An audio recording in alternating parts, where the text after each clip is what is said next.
Welcome. I'm Claudine Wong with KTVU Channel 2 News, and welcome to a discussion with Sheriff David Livingston, the present sheriff of Contra Costa County. Today's discussion is sponsored by the Contra Costa County Elections Division and Contra Costa Television, and we are recording this in the studios of Contra Costa Television. We should mention that we will also be having a discussion following this with Sheriff Livingston's opponent, so we'll be asking similar questions as well. Sheriff, thanks so much for joining us.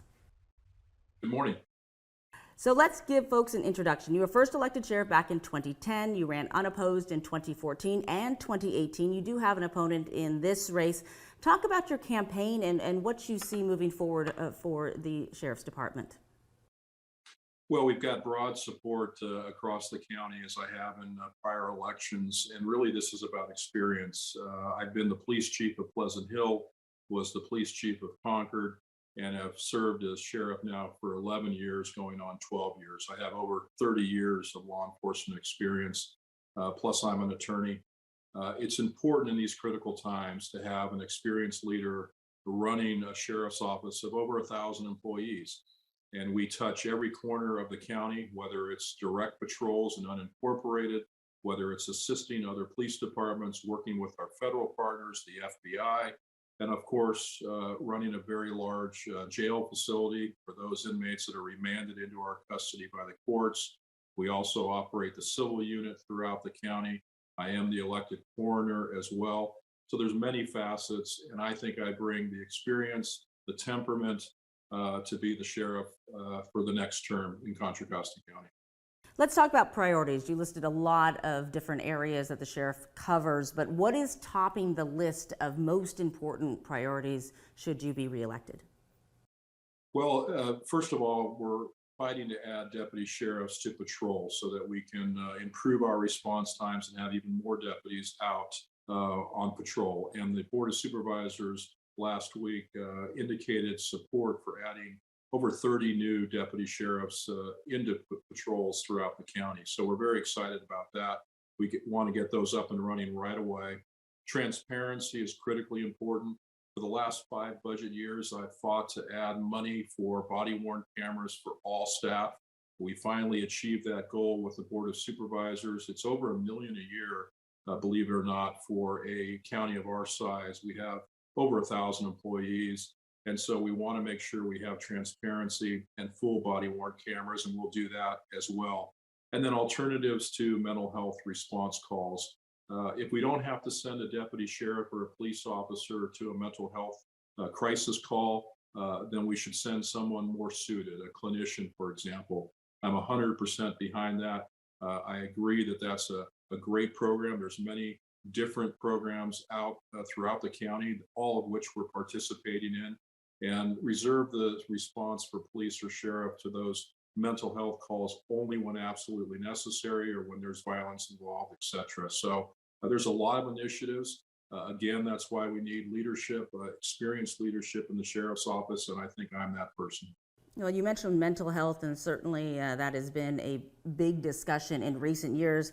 The last several years have really brought on some new challenges, whether it was the pandemic or a closer look at policing and how it's traditionally done and maybe how it can be changed. Can you talk about how maybe your viewpoints have changed over the last several years since you were first elected to how you view it now, and what needs to be done maybe moving ahead?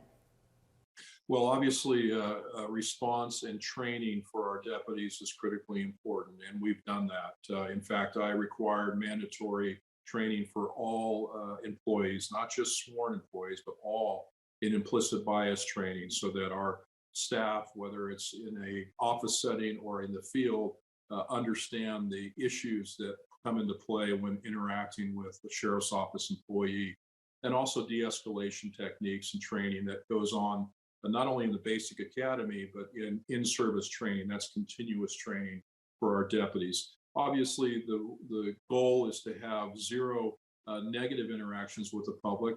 Frankly, that's not always possible. Sometimes our officers are put in very dangerous situations. They have to make split-second decisions. And when they do, and if they're within policy, I will support them. But as sheriff, regrettably, I've had occasions where I've terminated employees, including sheriff's deputies, for conduct that's inappropriate. So there has to be accountability. We have that. And I think the key is de-escalation in the field, it's training, and it's building community trust and relationships, something that we've been doing very successfully for many years, and that will continue under my leadership. So in terms of characterizing where the department stands now and how much room to grow there is, how would you characterize that? I think there's always room to grow and improve. Really, the challenge right now is to get qualified deputy sheriffs in the door. It's a challenge across our profession. Fewer and fewer people are interested in becoming police officers or deputy sheriffs.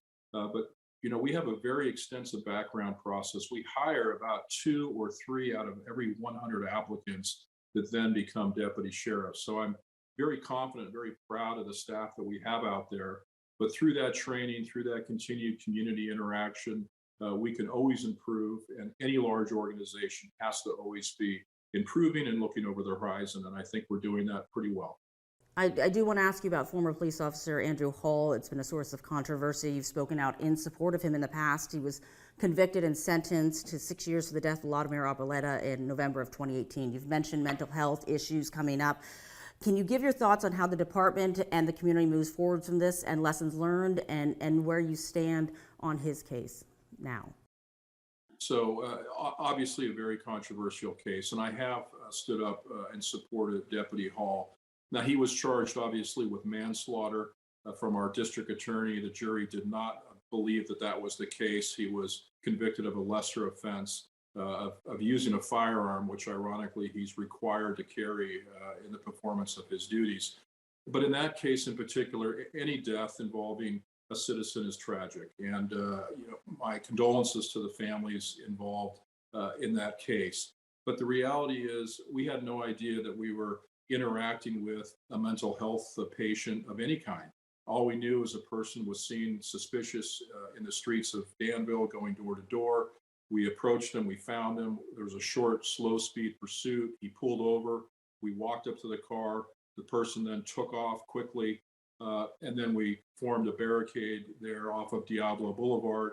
We thought he would stop there. And obviously that's when he tried to thread through with his vehicle, and Officer Hall made the actions and took the actions he did.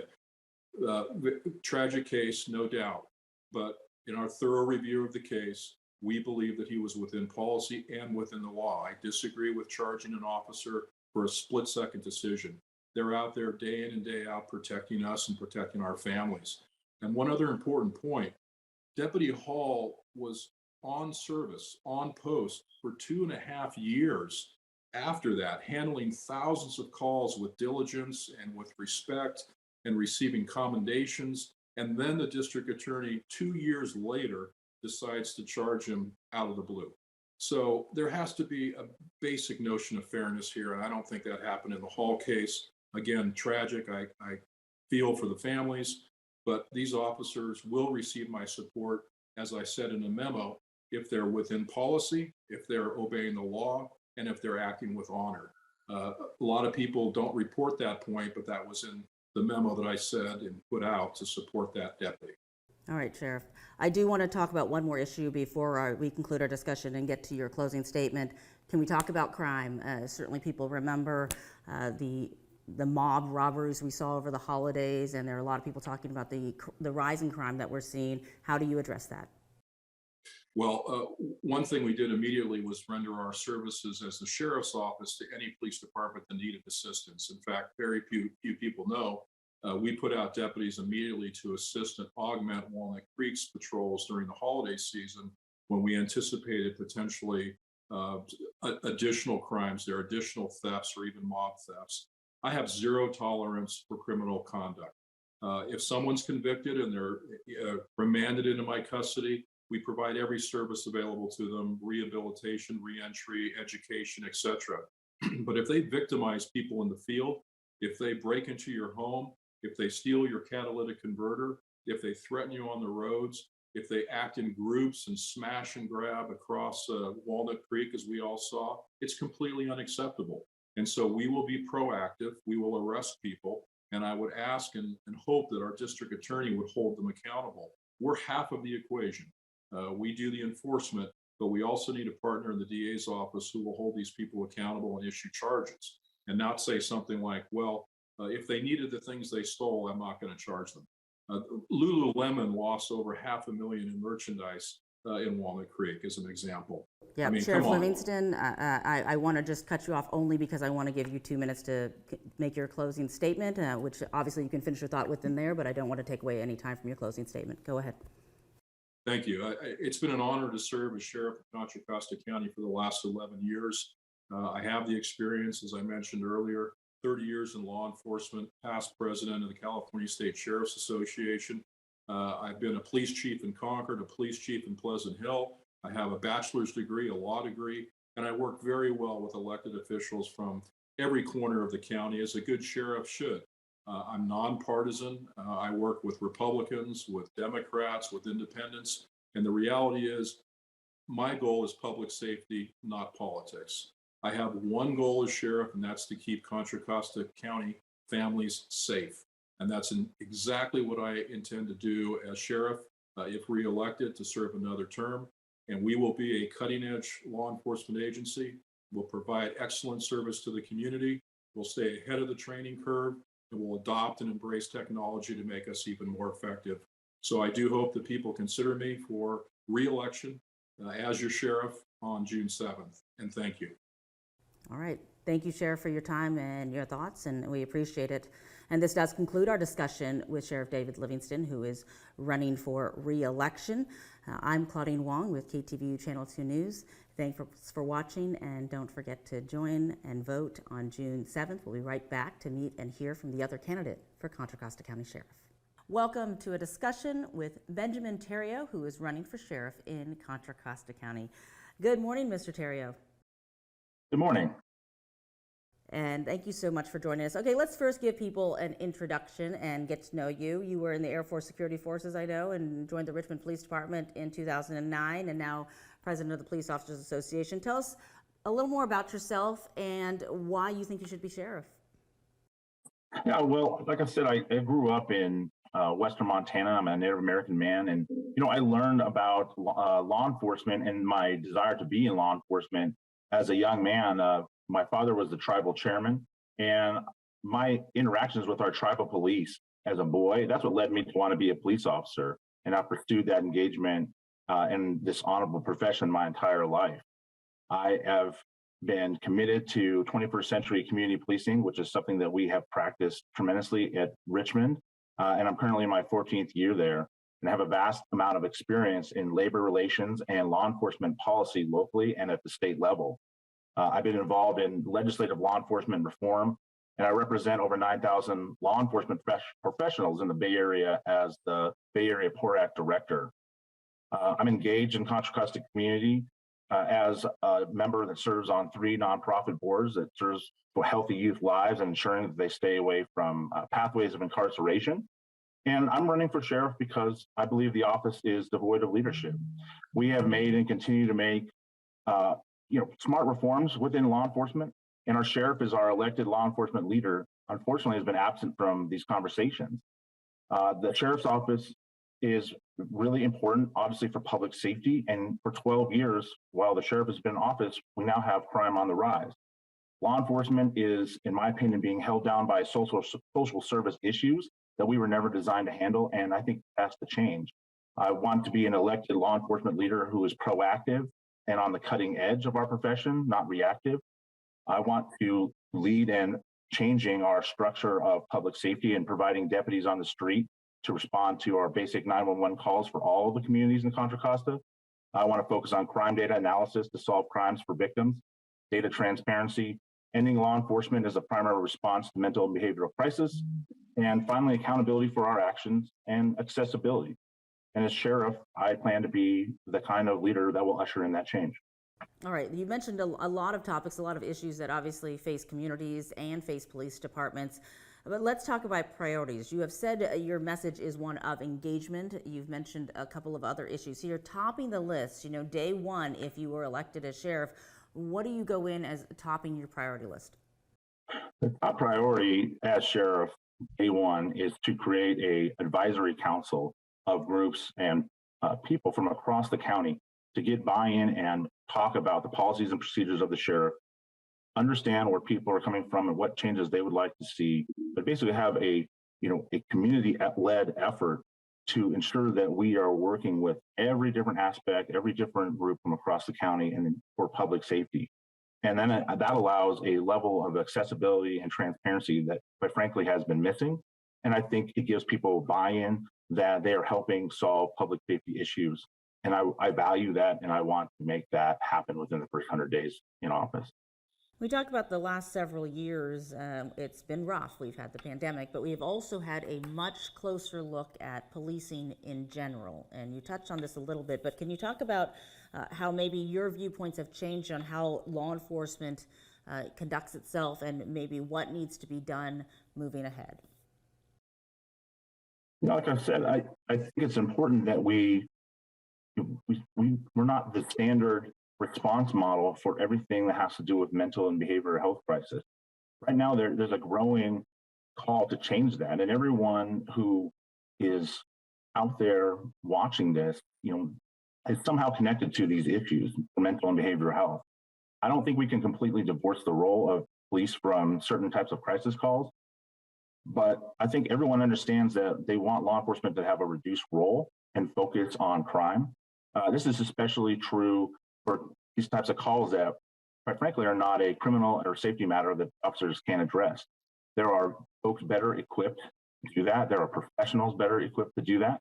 And we need to focus on them. I've seen the county launch a new A3 response model that could work in tandem on mental health calls. And I fully support that model. It's called Anyone, Anywhere, Anytime. And it needs a partnership with law enforcement to provide the appropriate mental health responses at those in crisis and bring law enforcement in only when needed. And I want to see a 24-hour response model for when law enforcement is needed, not just a small ancillary model that is currently being provided. You talk about mental health, you talk about accountability, but I want to bring up very specifically the case of Andrew Hall, a source of controversy in the community and certainly as we move forward in several elections. Of course, Andrew Hall was convicted and sentenced to 6 years for the death of Vladimir Arboleda in November of 2018. The sheriff has said that when he looks at this case, it's not just a strictly mental health case or a strictly officer-involved case. Can you give me your thoughts on that case and how the department and the community can move forward? No, absolutely. The issue is having good management, good policies and procedures that does not put law enforcement into these types of scenarios to begin with. And that's what I want to focus on. I want to focus on ensuring that deputies and the public are not having interactions that are negative. And I think most people in the public did not view this as an interaction that should have occurred.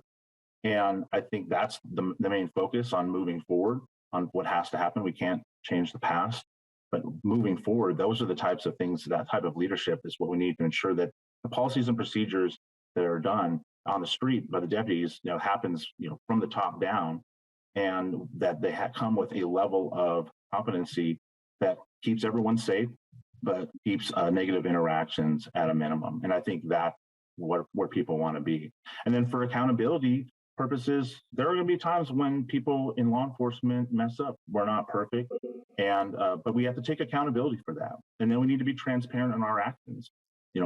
Hiding a video of critical incidents for over a year, that's not the 21st century policing, and that's not what the public expects. And I want to change that. I want to ensure that we put video evidence, documents out to the public, data out to the public as soon as possible. And because I think that's really just the expectation in this day and age, and that's fine. I think we in law enforcement need to be okay with that, and I am. Okay, I want to talk about crime because certainly that is a big issue and a big concern for the community. We remember the mob-style robberies we saw in San Francisco, Walnut Creek, and certainly smash and grabs in malls like the Sun Valley Mall. Can you talk about how you would address that and how you deal with the safety concerns, really not even just those robberies, but all the other thefts and crimes that we are seeing? We need more deputies on the street, period. Unfortunately, most of the deputies in the way the office is managed, currently, most of them work in jails or court security, and they're not certified to work out in the community on patrol. That's led to major service disruptions and slow 911 response. And we need to change that. There's too many deputies working mandatory overtime, and I don't think that's sustainable or quality management of resources. And too many people have complained throughout the county that, and to a point where they don't even call anymore. And that's been in previous fiscal years, reductions in calls for service, actually. And that's alarming because I think people are losing faith in that. So what I want to do is ensure that air patrol services are adequate and go beyond where they are currently at, since crime is on the rise. And we need solutions to that. And my solution would be to ensure that all deputies are trained when they come through the front door at the Contra Costa Sheriff's Office in patrol and community policing, so that they can be available to do that. Those who are already working, who don't want to work in patrol, I will try to incentivize those folks to go out there and do that work. But it would require a change in the culture of the Sheriff's Office. But I think long-term, that's the best thing to do, is to increase the amount of deputies in patrol, how beats are managed and staffed, so that people get the response that they deserve. Well, we have just a few moments left, but can you just give me an idea of where the department stands now in your mind, and how far it has to go to get to a point that you think it should be?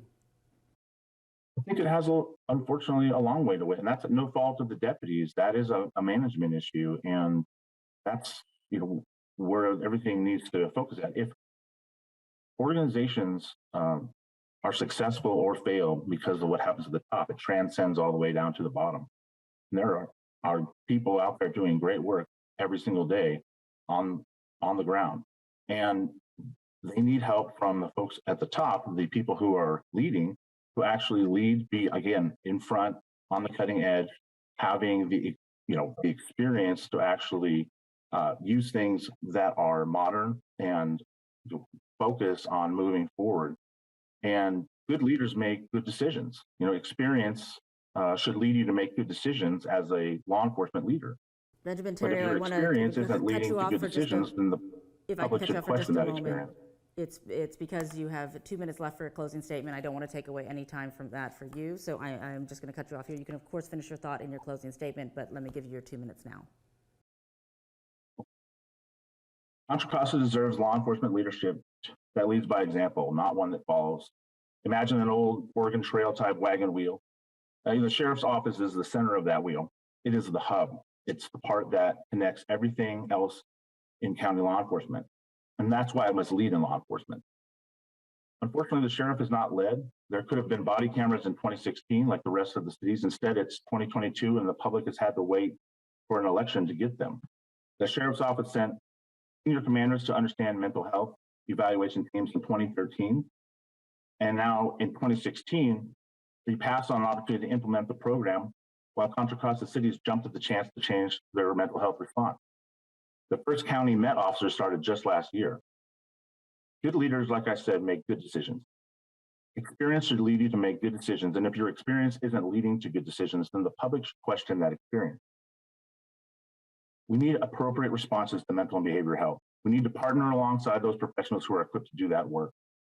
Leaders understand that every family wants their children to be able to play outside safely, and I want that for my daughter, and I want that for your family too.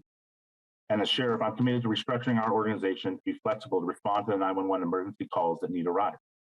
You deserve a sheriff that believes and will hold himself accountable to you, and I'm committed to a level of access that allows you to see what occurs in the sheriff's office and allows your voice to be heard.